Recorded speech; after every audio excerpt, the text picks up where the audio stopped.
안녕하십니까, 오은봉사입니다. 오늘도 어제에 이어서 철학에 대해서 서울대에서 나온 철학책 개론을 읽고 정리한 거 이렇게 설명을 드리도록 하겠습니다. 첫 번째 시간에는 고대 철학에 대해서 말씀을 드렸고, 두 번째 시간에는 아테네 철학에 대해서 이렇게 말씀을 드렸는데, 이제는 세 번째 시간으로서 중세 철학에 대해서 이렇게 말씀을 드리도록 하겠습니다. 중세 철학은 중요한 인물들은 거의 생략을 이렇게 하도록 하겠습니다. 왜냐하면 교회사에서 제가 많이 다뤘던 그 인물들, 중세 기독교 교부들 나오거든요. 그러니까 뭐 겹치기 때문에 더 이상 그분들에 대해서 설명을 드리지 않고 간단하게 결론적인 부분을 이렇게 설명을 드리도록 하겠습니다. 중세 철학은 신학을 위한 방법론이 되고 신학을 위해서 존재한 거지요. 신학 문제를 해결하는 도구로 전략하였고, 그리고 또 신학과 철학이 구별되지 않았다. 이렇게 철학은 신학의 종이라는 말이 바로 이 중세 때 나온 말이다. 이렇게 보면 되는 겁니다. 그러니까 철학이 신학의 도구지요. 신학을 연구하는 그러한 도구로 다 철학이 연구되었기 때문에 더 이상 이렇게 말씀을 드리지 않도록 하겠습니다. 교부 철학에 대해서 이 부분도 사실은 교회사 부분에서 제가 좀 다른 부분인데, 교부 철학, 교부 시대를 할 때는 사도들의 직계제자들을 의미한다. 이게 사도 시대, 예수님 시대, 그 다음 사도 시대라는 것은 예수님의 직계 제자들을 말을 하지요. 그 제자들의 제자를 뭐라고 하냐면 속사도라고 합니다. 언제부터? 사도 요한의 죽음으로부터 325년 콘스탄틴 대제의 기독교 공인인 니케야 신조 이전까지, 그때까지를 뭐라고 하냐면 속사도 시대 이렇게 이야기합니다. 그러나 일반적으로 우리가 교부 시대 이야기할 때는 바로 사도 요한의 죽음부터 속사도 시대를 포함해서 교부 시대라 이렇게 하거든요. 그래서 동방교회 교부 시대와 또 서방교회 교부 시대가 이렇게 좀 다릅니다. 동방교회 교부 시대는 다메섹의 요한이라는 그 교부 725년에 죽음으로써 이때 이제 동방교회의 교부 시대는 이렇게 끝이 나고, 서방교회 교부 시대는 교황 그레고리 1세의 죽음인 604년으로 이렇게 끝이 나게 됩니다. 그러니까 니케아 회의 전까지를 뭐라고 그러냐면 속사도 시대, 그 이후를 교부 시대 이렇게 이제 604년 또는 725년 때까지를 다메섹 요한 죽음 또는 동방은 그렇죠. 서방은 그레고리우스 1세 교황, 이 사람의 죽음으로써 죽음까지를 교부 시대 이렇게 이야기를 하거든요. 근데 이게 거의 겹친다 이거죠. 그래서 속사도와 교부, 그냥 우리는 이 속사도 시대까지를 포함해서 725년까지 또는 604년까지를 뭐라고 하냐면 그냥 교부 시대 이렇게 말합니다. 그러니까 사도 요한의 죽음 이후는 다 교부다 이렇게 이제 이야기를 한다고 보면 되는 거죠. 그러나 구체적으로 말씀드리면 전기 교부 시대와 후부 교부 시대가 나눠지는데, 전기 교부 시대는 속사도 시대를 말을 하고, 후부 교부 시대에는 콘스탄틴 대제에 의해서 니케아 회의가 끝난 이유를 이야기를 한다 이렇게 보면 되는 거지요. 교부라는 말은 교회의 아버지라는 뜻으로, 그들은 계시와 이성으로도 진리를 파악할 수 있다고 하여 교부 철학이라는, 교회의 아버지, 원래 신부라는 말이 아버지라잖아요. 그 교회 아버지라는 그러한 뜻을 이렇게 가지고 있습니다. 근데 진리는 뭘로 알 수 있느냐? 바로 계시와 이성으로 진리를 알 수 있다. 당연하죠. 하나님께서 주시는 계시, 특별 계시나 또는 성경을 이런 걸 통해서 알 수도 있고, 또 이성이라는 건 우리가 생각하는 기관이 있잖아요. 그러니까 이성을 통해서 하나님을 받아들일 수 있고 예수님을 주님으로 영접할 수 있다 이거죠. 니케아 이전을 가리켜서 전기 교부 철학이라고 하고 니케아 이후를 가리켜 후부 교부 철학이라고 이렇게 이야기를 합니다. 근데 아까 말씀드렸듯이 두 가지를 합해서 교부 시대라고 하는데 전기를 니케아 이전을 속사두 시대 또는 교부 시대 하지만 전기 교부 이렇게 후를 교부 시대 이렇게 이제 후기 교부 시대 이렇게 이야기를 한다. 그럼 왜 기독교 교부 철학이 발달하게 됐느냐 이 말이에요. 이제 기독교가 공인됨으로써 이단들이 많이 활동을 하거든요. 지금도 이단들이 엄청 많잖아요. 우리나라 34명의 그 그리스도가 있다고 자기들이 자칭 그리스도 메시아 이렇게 말하잖아요. 있는 것처럼 그때도 역시 똑같았습니다. 그래서 진리를 변증하기 위해서 이제 하다 보니까 이 교부 철학이 발달을 하게 됐다 이거죠. 교부 철학입니다.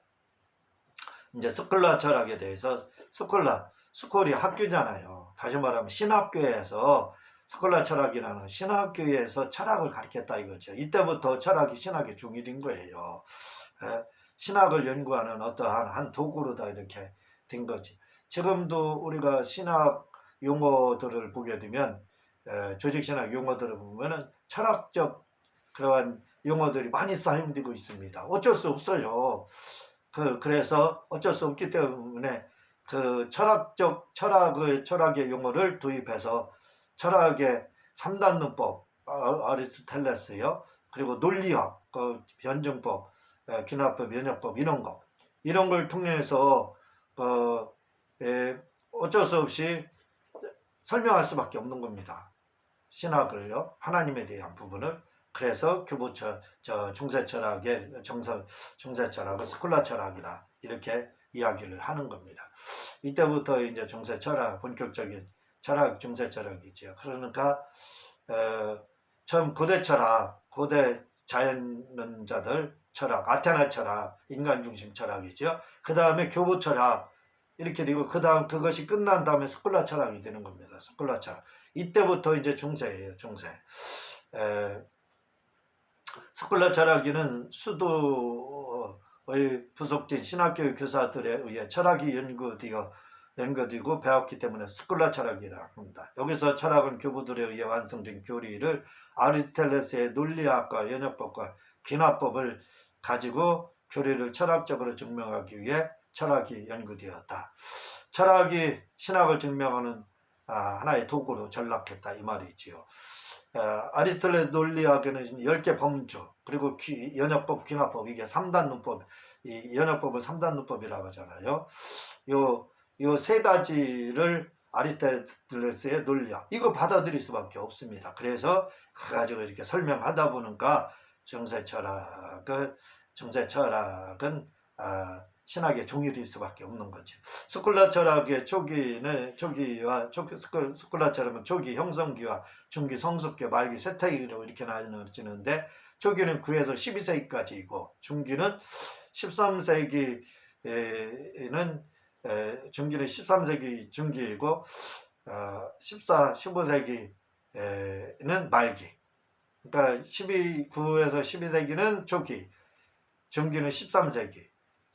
말기는 14, 15세기 이렇게 말을 합니다. 스콜라 철학의 선구자는 에리우게나라고 합니다. 810년에서 800주후지어 810년에서 877년. 스콜라 철학의 아버지라 부르는 안셀무스 1033년에서 1109년까지 산 사람이거든요. 이 사람은 스콜라 철학의 아버지 안셀무스라고 하거든요. 이 사람은 신앙이 지식에 의해 보증될 수 있다고 했는데 그는 계물들은 거짓된 존재이며 신만이 참다운 존재이며 가장 완전한 존재다 이렇게. 스콜라 철학의 안셀무스 이 사람은 창조물들은 이건 다 거짓된 존재이고 신만이 참다운 존재론을 다루는 거죠. 참된 진리는 결국 하나님만이다 이거죠. 그리고 가장 안전한 분이다 이 말입니다. 중기 철학, 스콜라 철학 시기에는 프란체스코 교단과 도미니코 교단이 있는데 중기 스콜라 철학의 중기 이제 초기 에서 중기 스콜라 철학 13세기 말하지요. 얘는 프란체스코 교단과 도미니크 교단이 있다 이겁니다. 프란체스코 교단은 어거스틴의 신학을 그대로 받아들이고 다른 철학을 인정하지 않아. 프란체스코 교단은 무조건 어거스틴 신학만 받아들인 거예요. 그래서 이들의 철학은 주의적인 경향을 띠었다. 그들은 신비주의자들이었다. 인정할 다른 철학들은 받아들이지 않고 어거스틴 철학만 이렇게 받아들였다는 겁니다. 그러나 도미니크 교단은 아리스토텔레스의 철학과 어거스틴 신학을 융합시키려고 노력했다. 사실 이게 바람직한 거지요. 왜냐하면 모든 것들은 다 융합해서 받아들여야 하거든요. 도미니크 교단은 아리스토텔레스의 철학과 어거스틴의 신학을 융합시키려고 노력했다는 겁니다. 특별히 이 교단의 대표자는 토마스 아퀴네스인데 다시 한번 이에 살펴보도록 하겠습니다. 프란체스코 교단에 소속된 신비주의자들이 토마스 아퀴네스의 철학에 반기를 들었는데 이것을 토비즘이라고 이렇게 한다. 토마스 아퀴나스, 그러니까 프란체스코 교단과 도미니크 교단이 있는데 프란체스코 교단은 어거스틴 철학만 받아들이고 신비주의자들이라 이거죠. 그러나 도미니크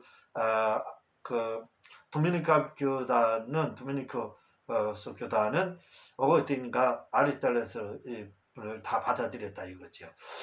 이 프란체스코 교단의 신비주의자들이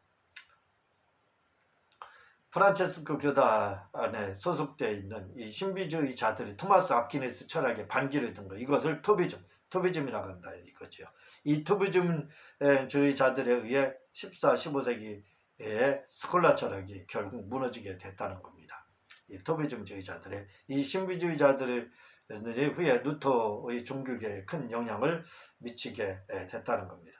그러니까 도미니크 교단이 결국 프란체스코 교단에 의해서 무너진 거네요. 왜냐하면 도미니크 교단에 소속되어 있는 토마스 아퀴네스 철학의 반기를 들었는데 그들을 토비즘이라고 했는데 그들에 의해서 스콜라 철학이 무너졌고 그들에 의해서 루터의 종교개혁이 이루어졌다는 겁니다. 영향을 줘서요. 토마스 아퀴네스 이 사람 아주 중요한 문제지요. 중요한 사람입니다. 교회 철학의 아주 대표자인 어거스틴이 플라톤의 영향을 받은 반면 스콜라 철학의 대표적인 토마스 아퀴네스는 아리스토텔레스의 영향을 받았다. 어거스틴이 플라톤의 영향을 많이 이렇게 왜냐하면 이데아론 이게 굉장히 중요하거든요.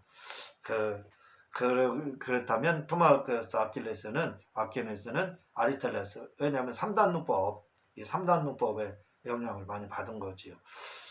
진리 증명하자 보면 신지식의 신을 알 수 있는 방법 그는 신을 알 수 있는 방법은 오직 한 가지 방법으로만 알 수 있는데 그것은 이성으로는 알 수 없고 오직 계시로만 알 수 있다고 했다. 토마스 아퀴네스는 계시를 통해서만 하나님을 알 수 있다. 이 계시는 성경을 말한다. 성경을 통해서만 알 수 있다. 그러므로 그는 계시를 받은 자만 신의 본질을 파악할 것이 있다고 주장하였다. 계시를 통해서만 하나님을 알 수 있다. 토마스 아퀴네스는 그렇게 말합니다. 신의 존재, 신의 목적론적 증명. 이제 아리스토텔레스 3단 논법으로다 이제 증명을 하는 거랑 똑같은 거지. 위에서 말했듯이 그는 이성으로 신을 만날 수는 없지만 신을 만나고 났으면 이성으로 신을 증명할 수 있다는 것이다. 이를 목적적 증명이라고 하는데 소크라테스의 기나법을 생각하면 이해가 쉬울 것이다. 이성으로다 신을 증명할 수 있다는 것이죠. 목적론적. 그래서 토마스 아퀴네스의 신존재 증명법은 목적론적 증명으로다 이렇게 목적론적으로 증명을 해서 목적론적 증명이라고 합니다. 첫 번째는 운동의 원인으로서의 신, 즉 모든 것이 운동한다면 운동하지 않는 존재가 있는데 그것은 신이다. 또한 모든 것을 운동시키는 존재가 제일 원인이 있다 이거죠. 그것이 신이라는 거예요. 모든 걸 운동을 계속 모든 거 다 지구도 운동하잖아요. 달도 운동하고 태양도 운동하고 모든 우주가 다 별들이 운동을 합니다. 근데 운도 움직인다 이 말이에요. 그 움직이는데 그 움직이는 걸 계속 추적을 하게 되면 제일 원인이 나온다 이거죠. 그게 하나님이라 이거죠. 본인은 운동하지 않고 움직이지 않고 움직인다 이거죠. 회전하는 그림자도 없으시고 그러잖아요. 하나님은. 그러니까 그렇게 목적론적으로 증명 원인을 이렇게 켜다 보면 결국 제일 원인이 나오는데 그분이 하나님이다. 그걸 운동의 원인으로서의 신증명이고, 둘째로 궁극적 작용의 원인으로서의 신증적. 존재의 원인을 추적하면 근본 존재자가 나온다는 것. 궁극적 작용의 원인으로서 신존재 방법 증명인데, 존재론이죠. 존재론. 모든 존재자를 추적하면 그것을 존재하게 하는 분이 나오는데 그분이 신이다. 그러니까 존재론적 증명이죠. 존재론적 증명. 모든 그 다 존재자들이 우리 존재자들이 있잖아요. 우리가 존재하잖아요. 이 우리를 존재하게 하는 근본, 우리 존재자를 존재하게 하는 그분이 계속 추적하면 있지 않느냐. 목적론적으로 계속 원인론적으로 추적하면 그분이 바로 하나님이라는 거예요. 그러니까 진화론 다 인정하자 이거죠. 그래 아메바까지 다 인정해요. 인정할 수 없죠. 그렇지만 양보해서 한번 뭔가를 말하기 위해서 인정 한번 해보자 이거죠. 아메바로 인해서 진화됐다 그래요. 인정할 수 없지만 그렇다 치자 이거죠. 그럼 아메바는 누가 만들었느냐 이거예요. 그 아메바를 만든 자가 있을까 있냐. 그 존재하신 분, 그분이 바로 이 아메바를 존재케 했다 이거죠. 그러니까 결국 아무리 양보해도 창조론이 될 수밖에 없다는 겁니다. 이 존재론적 존재로도 하게 됩니다. 셋째로 우연적 존재와 필연적 존재로서의 신. 쉽게 말하면 우연과 필연이 있는데, 우연이 있다는 건 뭐예요? 그 필연이 있기 때문에 그렇다는 거예요. 그렇죠.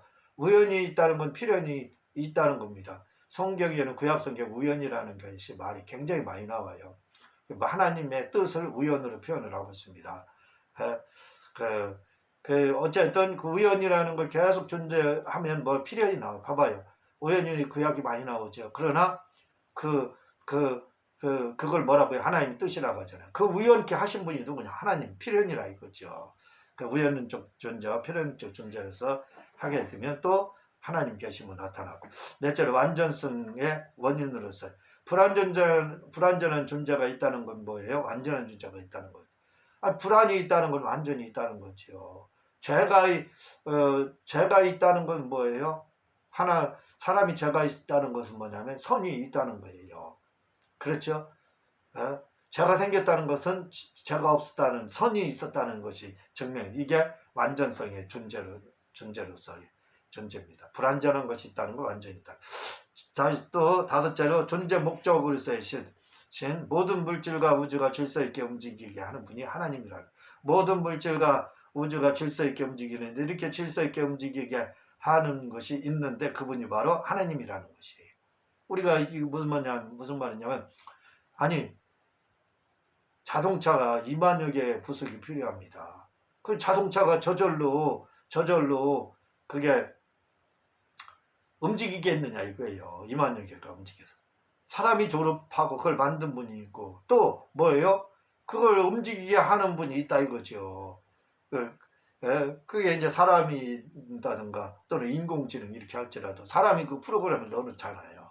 그러니까 자동적으로 움직일 수는 없다는 것입니다. 이렇게 충돌 없이, 우주가 충돌 없이 움직이게 하는 그분이 누구냐? 바로 하나님이다. 이렇게 이야기를 하고 있습니다. 그 신의 본성, 신의 본질, 신이 되기 위한 조건, 그는 토마스 아퀴나스요. 그는 신의 본성, 즉 신이 되기 위한 조건은, 신이 되기 위한 조건, 하나님이 되기 위한 조건은 뭐냐? 형상이 없어야 된다고 했잖아요. 아리스토텔레스는 뭐예요? 아리스토텔레스는 아까 언제 말씀을 드렸는데, 아리스토텔레스는 형상은 있지만 실체와 재료가 없는 분이 신이다 이렇게 말했잖아요. 근데 하나님은 형상도 없거든요. 그래서 이 토마스 아퀴나스가 아리스토텔레스의 형상과 진료의 영향은 받았지만, 그러나 다른 부분은 이런 부분입니다. 형상도 없어야 된다. 실체도 없고, 실체는 있죠. 그렇지만 형상이 없어야 되고 재료가 없어야 된다. 그거죠. 그래서 형상이 없어야 한다. 하나님이 되기 위한 조건은. 둘째로 진료와 형상도 없고, 말씀드렸죠. 진료, 재료 하나님을 흙으로 부으셨습니까? 형상, 아까 이제 아리스토텔레스 그 말씀드렸지요. 그 형상도 없어야 되고 진료와 형상이 없어야 된다. 또 무한하고 유한되지 않다 이거죠. 무한하고 완전해야 되고 또 변하면 안 되고 또 여섯째로 영원하며 일곱째로 하나라고 하나가 돼야 된다 이거죠. 하나. 이렇게 일곱 가지로 다 신이 있음을 토마스 아퀴나스는 신에 대한 조건을 이렇게 신의적인 위한 조건을 만들었습니다. 또 신의 은혜 속에서의 생활, 그는 토마스 아퀴나스는 완전한 행복이나 신의 은총 속에서 생활할 때만 가능하다고 하였는데, 즉 신의 은총을 받아야 진정으로 행복하다는 것이다. 그런데 이런 신의 은총을 받기 위해서는 마음이 바르고 유덕한 행위로서 공적을 많이 쌓아야 한다. 이렇게 말을 하고 있습니다. 신의 은총 안에 있어야 행복하다는 거예요. 그런데 받기 위해서는 뭐예요? 마음에 덕이 있어야 되고 또 많은 의로운 행위를 하야 하나님이 사랑한다 이거죠. 하나님 뜻대로 한마디로 살아야 하나님이 사랑한다 이거죠. 그래야 신의 은총 안에 생활할 수 있다는 거예요. 오감 극단적인 유명론이란 신은 실제로 존재하지 않지만 이성 속에 신의 이름인 명사로만 존재하게 유명론이라 이렇게 주장하는 사람이 오캄입니다. 신은 존재하지 않는데 우리가 하나님 있다 하는 그런 명사로서만 관념으로만 존재한다는 것이지요. 그런 현실적으로 존재하는 것은 오직 개별자, 만물뿐이고 신은 존재하지 않고 다만 정신 속에만 존재한다는 거예요. 그런 신은 이와 같이 단어 속에만 존재한다고 이를 명사적 존재라고 하는데, 다시 말해 하나님이란 이름만 존재할 뿐 실제로 존재하지 않는다요. 그를 유명론이라 이렇게 이야기를 하고 있습니다. 오캄은 그런 진리를 얻는 과정을 두 가지로 설명하는데, 하나는 과학과 철학을 통해 얻을 수 있다고 하고 또 하나는 계시를 통해 얻을 수 있는데, 전자를 이성의 산물로서 진리라 하고, 그러니까 과학과 철학을 통해서 얻은 것을 진리라 하고, 계시를 통해서 얻은 것은 후자를 신앙의 산물로서의 진리, 신앙의 산물로서만 진리라 이렇게 말을 합니다. 그런 진리는 신앙으로만 얻어지 이게 누구나 인정하는 진리는 될 수가 없고, 이 신앙적으로 얻어진 진리는 누구나 인정할 수 없기에 진리가 아니라는 거예요. 오직 철학과 과학을 통해서 얻은 것만 진리다 이렇게 이야기를 했습니다. 그래서 그는 신학을 거부하고 이성과 철학만 이렇게 받아들였습니다. 근대 철학에 대해서 말씀을 드리겠습니다.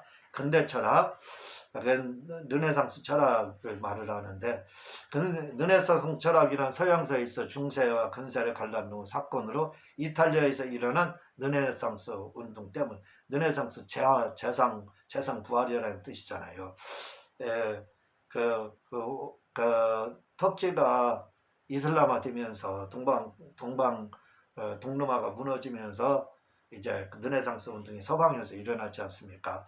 그걸 말을 하는 거예요. 그때부터 르네상스 철학이라 하는 건데, 이때가 근대 철학이라 이거죠. 근대 철학이 이제 시작이 되는 거예요. 르네상스 운동이란 중세의 신중심으로부터 인간 중심으로서의 복귀하자는 운동으로, 이에는 단테의 보카치오 등이 여기에 속했는데, 이것이 바로 인본주의 운동의 시작인 것이다. 중세 때는 신중심이었기에 신을 위해서는 인간은 매장당해도 된다는 운동이었, 신을 위해서 죽어도 된다, 매장당해도 된다 이렇게 했는데, 이제 르네상스 운동은 인간 중심의 운동으로다 이렇게 되게 됩니다. 1500년도니까 이때 이제 종교개혁도 르네상스 운동 중에 하나에 일어나는 거죠. 루터의 종교개혁을 철학으로 부르면 르네상스 운동에 속한다. 왜냐하면 중세에는 신과 국견에 의해 인간은 교회의 형식에 속박을 당하였는데, 이런 속박에서 해방시켜줬기 때문이다. 뿐만 아니라 태양이 지구를 돈다는 이론인 코페르니쿠스에 무너지고 지구 중심적 우주관과 간이 태양 중심적 우주관으로 확립된 시기이다. 이런 르네상스 운동으로 인해 결국 영국의 경험론과 대륙의 합리론과 독일의 관념론이 이렇게 나오게 되는 겁니다. 르네상스 운동, 이게 르네상스 운동으로 인해서 결국 영국의 경험론, 대륙의 합리론, 독일의 관념론 이게 나온다 이거지요. 이게 이제 근대 철학이라 이겁니다. 근대 철학의 시작은 르네상스 운동으로부터 터키가 이슬람화되면서 동방에 있는 신학자들, 성도들 이런 사람들이 서방으로 피난을 오잖아요. 가지고 문서를 가지고 와서 온 이후로 생기운동이 르네상스 운동이잖아요. 그것 때문에 르네상스 운동 때문에 결국 그 루터의 종교개혁도 일어나고 신중심에서 인간 중심으로 바뀌게 되는데 이때부터 이제 경험론, 영국의 경험론, 그리고 대륙의 이 합리론, 그리고 독일의 관념론 이렇게 나옵니다. 먼저 경험론, 경험론이나 모든 인식의 원천이 오로지 감각과 감각적 경험에 있다고 하는 인지능적 학설을 말한다. 경험론에서는 언제나 절대적이고 보편적인 것은 배제되고 언제나 상대적인 것만 인정된다. 왜냐하면 지식이나 가치나 모든 것이 절대적이고 보편적인 것이 아니라 개개인의 경험과 체험에 따라 모든 것이 다르기 때문이다. 아마 경험론을 가장 잘 표현한 문구가 있다면 그것은 인간은 만물의 척도라는 말이다. 즉 인간에 따라 모든 것이 달라지기 때문이다. 근세 경험론 하면 17, 18세기의 영국의 경험론을 말한다. 경험론이라는 건 경험으로 얻는 지식만 인정하고 나머지는 인정하지 않는다는 거지요. 그래서 절대적 경험, 내가 코끼리 장님이 코끼리 만지게 경험론은. 그렇죠. 이 사람이 만진 거하고 저 사람이 만진 거하고 다 틀립니다. 표현하는 것이. 다리 만지면 원통이 나가고 어깨를 만지면 등을 만지면 벽이라고 할 거 아니에요. 그러니까 인간은 만물의 경험론은 인간은 만물의 척도다. 사람에 따라 모든 진리가 다 바뀐다. 이게 경험론입니다. 그러니까 절대적 진리는 없다 이거죠. 상대적인 것만 있다. 경험론은. 자기 경험만 인정하는 거고 다른 거 인정하지 않기 때문에. 그래서 상대적 진리다 이거죠. 상식도 상대적이다 말씀을 드렸죠. 베이컨 경험론의 아버지라고 볼 수 있죠. 1561년에서 1626년 그는 근세 경험론의 창시자, 경험론의 아버지였지요. 근세 합리론의 창시자 아버지는 데카르트라고 하면 근세 이제 경험론의 아버지는 이 베이컨입니다. 베어컨이거든요. 이 베어컨은 그는 지식은 힘이다. 즉 아는 것은 힘이다. 이렇게 베어컨은 말을 했습니다. 아는 것이 힘이다. 라는 명제를 걸고 지식의 힘으로 자연을 지배해야 한다 했고 그런데 그는 이러한 지식을 탐구하는 방법으로 생득적 관념을 버리고 오직 자연 자체를 실험과 탐구를 통해 가질 수 있다고 했다. 아는 것이 힘이다. 이 말을 한 사람인데 지식을 탐구하는 방법은 선험적 지식이 아니라 이거죠. 생득적 관념이. 선험적 탁월한 걸로 다 하는 게 아니라 오직 실험과 탐구를 통해서. 여기서 선험적 지식은 가지고 태어난 종기신과 같은 것을 말한. 다시 말해 그는 경험을 통해 얻은 지식만 참된 지식이라고 했다. 그는 참다운 진리를 얻어내는 방법이 두 가지가 있는데 첫째는 소극적인 방법으로 네 가지 우상에서 벗어나는 것이고 둘째는 적극적인 방법으로 귀납법을 사용하였다. 경험을 통해서 얻은 것만 절대적 진리다. 이렇게 이제 이야기하고 보편적 진리는 다 생득적, 그럼 하나님 생득적 할 때는 꼭 하나님 들어가거든요. 하나님 주신 거, 선험적 지식 이런 건 다 무시해버렸다 이겁니다. 그 진리론 방법은 네 가지 우상에서 벗어나는 것인데 우상론 그는 올바른 지식을 얻기 위해서는 선입견과 고정관념과 편견과 선험적 지식인 우상을 버리고 괴물을 대할 때만 그는 참된 지식을 얻을 수 있다고 했다. 이 선입견, 고정관념, 편견, 선험적 지식 이런 걸 다 버려야만 어떤 개별적인 거 그걸 얻는데 참된 지식을 얻을 수 있다는 겁니다.